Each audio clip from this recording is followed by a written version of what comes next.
ஆசையுடன் கேட்பவர்க்கு அள்ளித் தருபவன், அல்லல் துன்பம் துயரங்களை கிள்ளி எறிபவன், பாசத்தோடு யாவரையும் பார்க்கின்றவன், பாவங்களை பார்வையினால் மாய்க்கின்றவன்.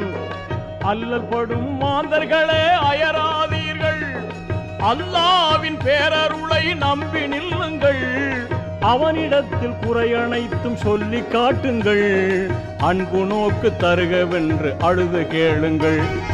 இறைவனிடம் கையேந்துங்கள், அவன் இல்லை என்று சொல்லுவதில்லை.